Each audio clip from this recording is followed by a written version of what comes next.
नमस्कार मित्रांनो, सुस्वागतम. लक्ष्मीच्या पावलांनी या मालिकेच्या आजच्या भागामध्ये आता संगीता ही अद्वैतला फोन करते आणि म्हणते की हॅलो जावई बापू. तर अद्वैत बोलायला आता खाली येतो आणि बोला मिसेस खरे असं म्हणतो. तर आता संगीता विचारत असते की हे बघा आमच्या कलाला घरी आणले ना. तेव्हा अद्वैत म्हणतो की हो.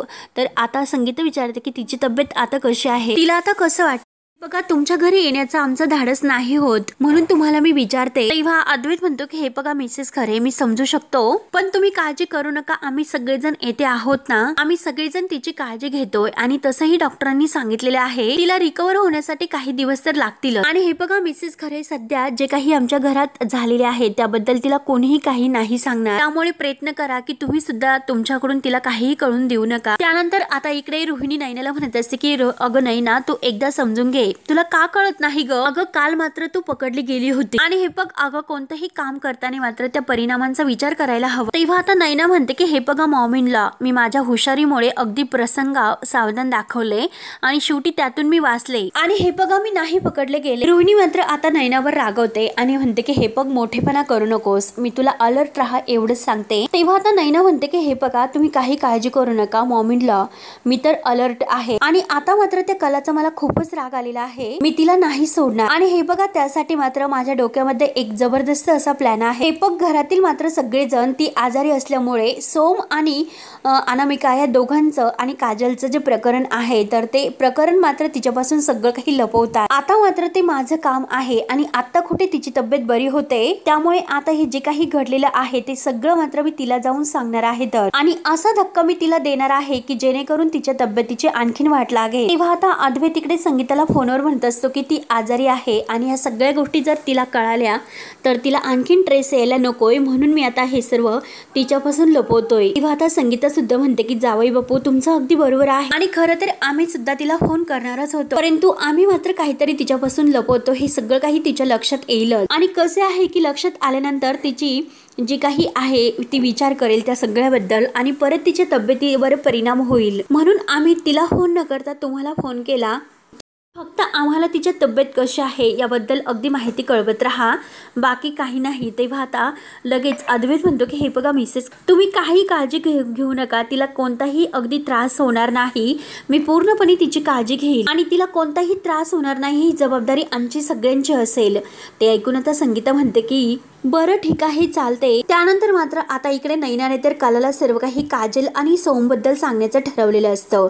आता मनात ती इतकी खुश होते आणि स्वतःला म्हणते की वा आता तर खरा धमाका होईल सुरू, त्यासाठी कला मात्र तू तयार राहा. म्हणून नैना आता लगेच हे सर्व सांगण्यासाठी कलाच्या रूम मध्ये येते. कला झोपलेली असते आणि नैना आता कलाला म्हणते की कला. तेव्हा आता कला ही उठते, कला मात्र आता उठून बसते. तर नैना मुद्दा म्हणते की अगं सावकाश जरा. नैना विचारते की ताई तू बरी आहेस ना. तर कला म्हणते की हो ताई आणि विचारल्याबद्दल थँक्यू. तेव्हा आता नैना म्हणते की हे बघ अगं ताई मलाच कळत नाही की तू एवढी कशी आजारी पडली असेल ग. तेव्हा आता लगेच कला म्हणते की हो ना नैना ताई, अगं या अगोदर मी कधीही इतकी आजारी पडलेले नव्हते. तेव्हा आता नैना म्हणते की हो ना अगं ताई, हे बघ लहानपणापासून मी तुला बघत आले. आणि नैना म्हणते की अगं काळजी घे.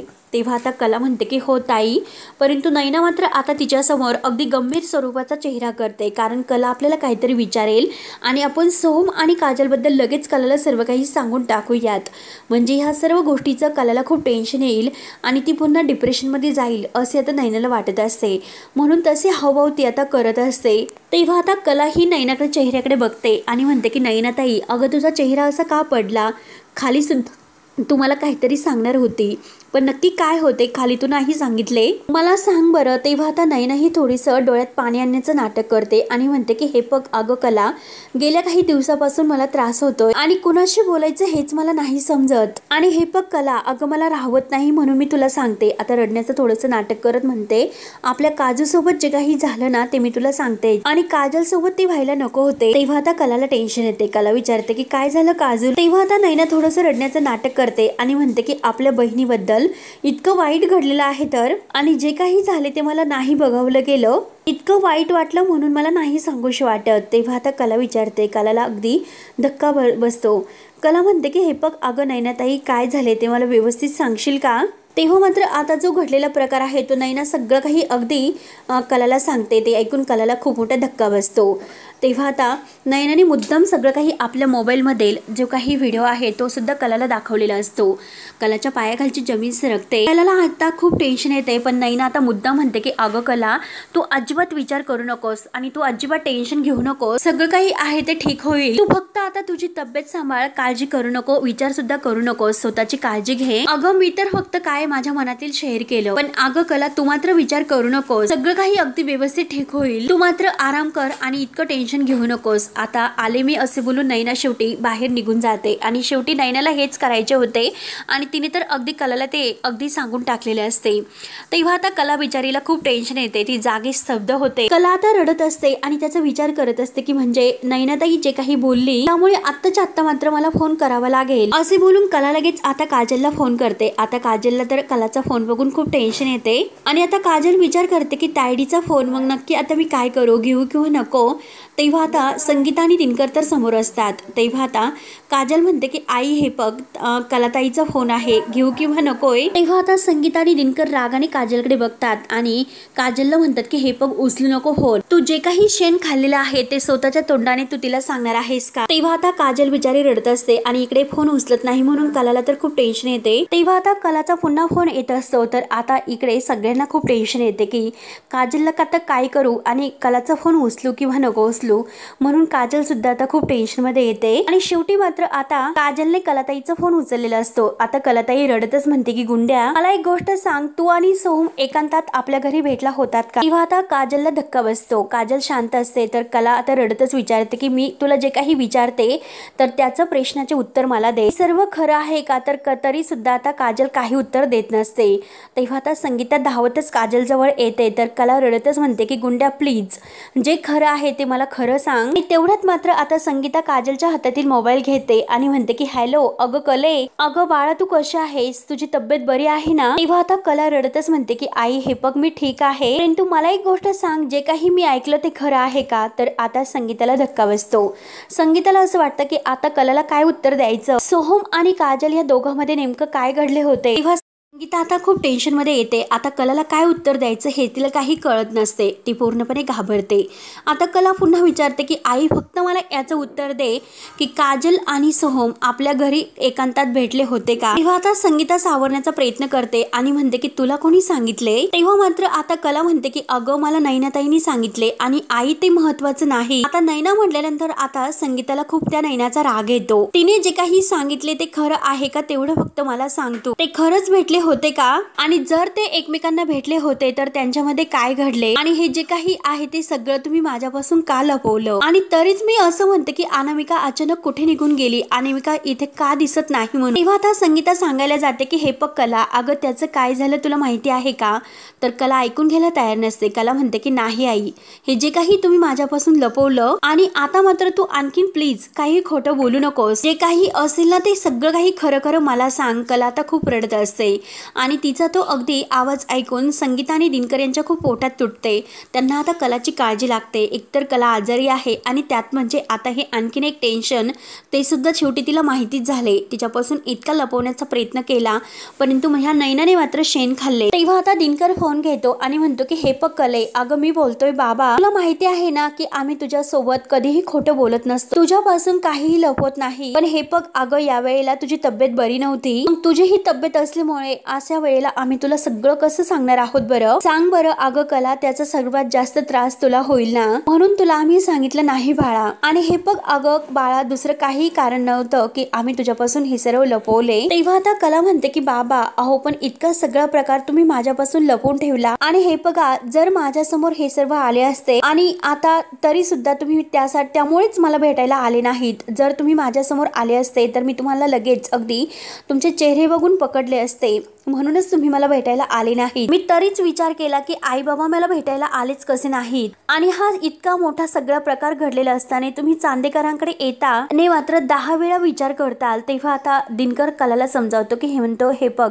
अगं तू इतका बाळा विचार करू नकोस. अगं तुझं म्हणणं बरोबर आहे, कारण आम्ही तुला भेटायला नाही आलो, कारण आम्ही तुझ्यासोबत खोटं नाही वागू शकत. आणि हे बघ बाळा, अगं आम्ही तुझ्या समोर आलो असतो तर तुला सगळं काही अगदी समजले असते आणि तुला खरंच खूप अगदी त्रास झाला असता. तेव्हा मात्र आता कला म्हणते की बाबा अहो परत परत तेच तेच का. आणि हे बघा बाबा, अहो जरी मला कळाले आणि ते कळल्यानंतर सुद्धा मला त्रास होतो आणि नाही कळले म्हणून सुद्धा मला त्रास होतोयच. बघा बाबा, इकडच्या तिकडच्या कोणत्याही गोष्टी तुम्ही बोलू नका. मला एक गोष्ट सांगा की नयनाताईने मला जे सांगितलं ते खरं आहे का. तेव्हा मात्र आता लगेच काजल धावतच येते आणि संगीताच्या हातातून मोबाईल हिसकावून घेते आणि म्हणते की हे बघ तायडे, अगं जे काही तुला नयनाताईंनी सांगितले ते सर्व खरं आहे आणि आमच्यात ज्या गोष्टी घडायला नको होतं त्या सर्व काही गोष्टी आमच्यात घडल्या. म्हणजे आम्ही एकांतात एकमेकांना भेटलो, सगळं काही आमच्यामध्ये घडलं आणि माझ्या हातून खूप मोठी चूक झालेली आहे. आणि तायडे हे बघ, मी खरंच खूप एकटी पडलेले आहे ग. आणि हे बघ तायडे, तू आजारी होती त्यामुळे आपल्याला मात्र. आणि संगीता लगेच आता काजलच्या हातातील मोबाईल हिसकावून घेते आणि फोन कट करते. कला मात्र आता हे सर्व ऐकून खूप अशी रडत असते आणि आता कला ही काजल गुंड्या गुंड्या करत असते, परंतु फोन कट झालेला असतो. तर इकडे काजल सुद्धा आता खूप रडते आणि संगीता आता अगदी खाली स्तब्ध बसते आणि खूप रडत असते. तर इकडे काजल डोक्याला हात लावून ती सुद्धा खूप रडत असते आणि तिकडे कला सुद्धा. तेव्हा आता काजलच्या डोक्यात एक प्लॅन येतो. त्यानंतर आता इकडे अद्वैत हा रूम मध्ये येतो. तेव्हा मात्र आता कला रडत असते. तर अद्वैत तिला बघतो आणि विचारतो की काय ग खरे,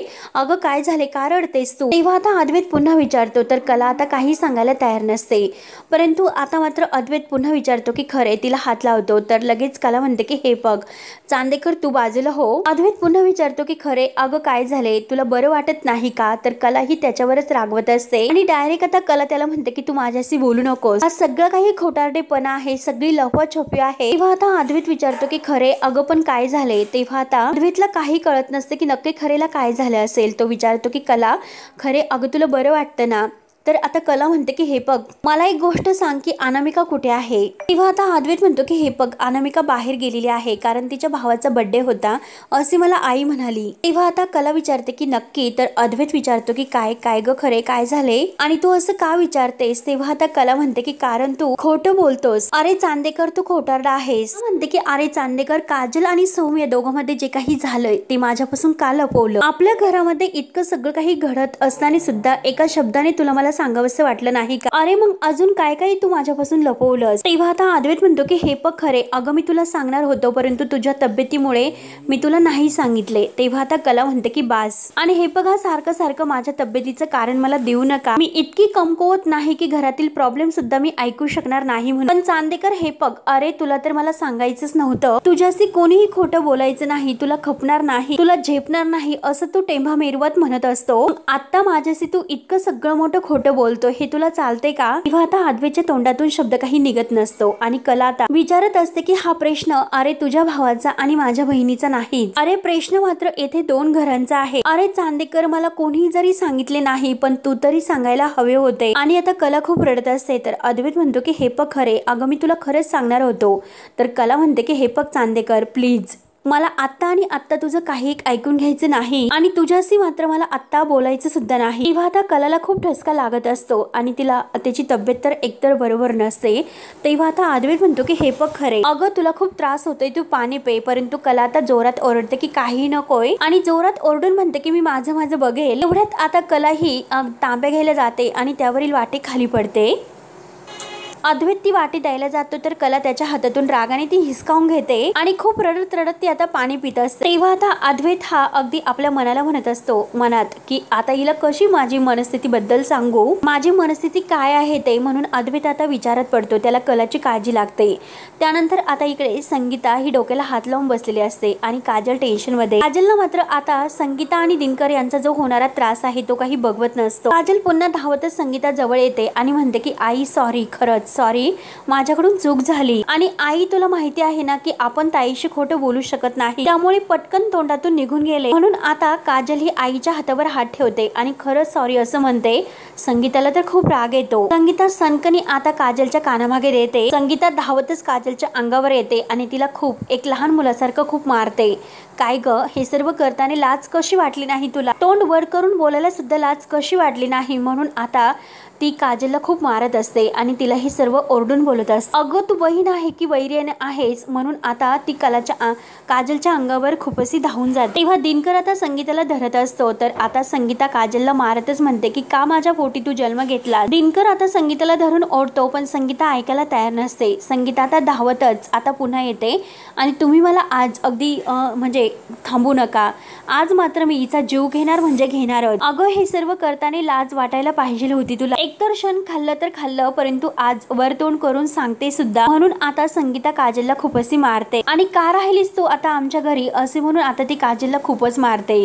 काजल रडतच बिचारी आता खूप रडत असते आणि आईकडे बघत असते. तर संगीता दिनकरला म्हणते की अहो आपल्या कलाला सगळं काही आता कळालेलं आहे, आता मात्र ती तिच्या सासरी सगळ्यांना कसे तोंड देणार, आता काय तोंड ती दाखवणार. आणि परत आता काजलवर धावून जाते आणि माझ्या डोळ्यासमोर सुद्धा राहू नकोस म्हणून तिला खूप आता मारत असते. तेव्हा आता दिनकर संगीताला परत धरतो आणि म्हणतो की संगे अगं बास कर आता. तेव्हा आता संगीता डोक्याला हात लावून खूप रडते. एकतर संगीताला कलाची काळजी लागलेली असते आणि ती खूप आता रडत असते. तेव्हा आता दिनकर संगीताला शांत राहायला संगीताला खूप त्रास होत असतो, तर दिनकर तिच्या हाताला धरून तिला खाली बसवतो, पाणी प्यायला देतो, परंतु संगीता पाणी सुद्धा पित नाही. आणि काजल मात्र आता हे सगळे काही संगीताची अवस्था बघून तिला आणखीन टेन्शन येते.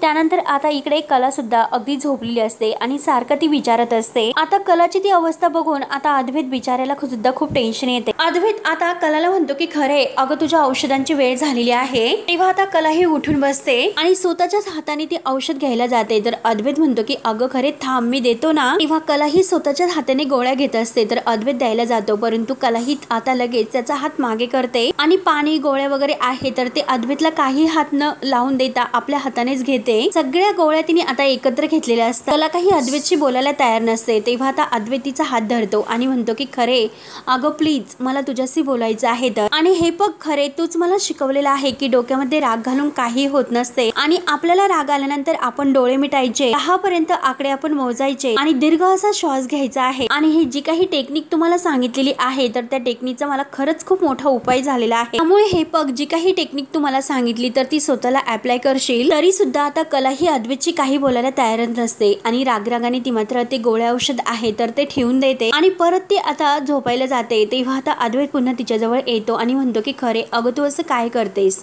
तू तर मला बोलूनच देत नाही, माझं काही तू ऐकून घेत नाही. खरे प्लीज अगं जेव्हा तू बेशुद्ध होती तेव्हा तुला प्रचंड ताप होता, अगं तू अशा कंडिशन मध्ये नव्हते की मी तुला हे सर्व सांगू शकेल म्हणून. आणि हे बघ नंतर तुला ऍडमिट केले आणि ट्रीटमेंट आहे त्यातून बरी होण्यासाठी तू खूप वेळ घेतला ग.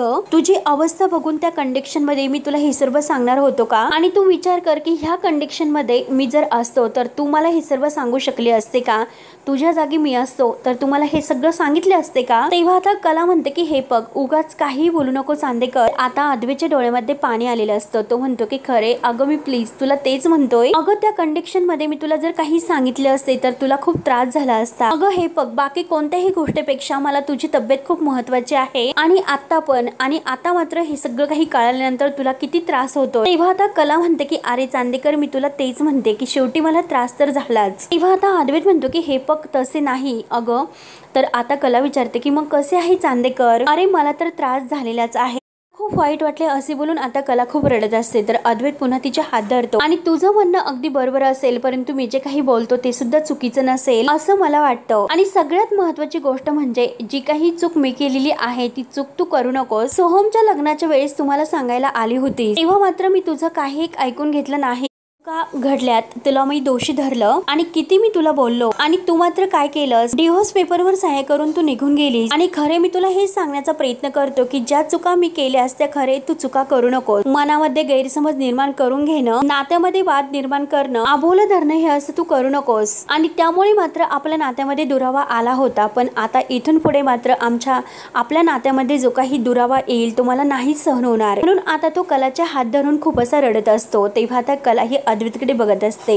आज मात्र अद्वैतने कलाच्या हात पकडून आपल्या प्रेमाची कबुली दिलेली असते आणि तो कलाला म्हणत असतो की प्लीज खरे मला समजून घे. तेव्हा आता अद्वैत आता रडत असतो तर कला प्रेमाने त्याच्या डोक्यावर हात ठेवते आणि प्रेमाने त्याचा अगदी गाल धरत म्हणते की हे बघ चांदेकर तू मला सॉरी म्हणू नकोस. तेव्हा हे दोघेही पुन्हा आता एकमेकांकडे बघून खुशून हसतात आणि शेवटी दोघांमधील आता जे कला त्याच्यावर रागवलेले असते तर कलाचा रुसवा अद्वैतने दूर केलेला असतो.